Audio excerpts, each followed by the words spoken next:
করার অধিকার আপনাদের নেই।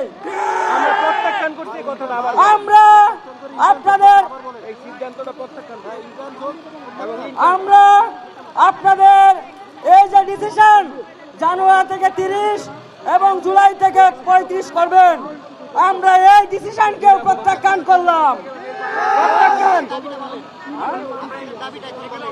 আমাদের দাবি হলো আপনারা 35 করতে হবে জানুয়ারি থেকে। এটাই আমাদের দাবি, এটাই আমাদের। যখন কোন দাবি যৌক্তিকতাকে, সকল অযৌক্তিকতাকে হার মানিয়ে যৌক্তিক হয়, সেটা আর দাবি থাকে না, সেটা অধিকারে রূপান্তরিত হয়। এটা এখন সমস্ত ডাক্তার সমাজের অধিকার আদায়ের একটা আন্দোলন, এবং সেটা সমস্ত ডাক্তারদের গণ আন্দোলন। সবাইকে ধন্যবাদ।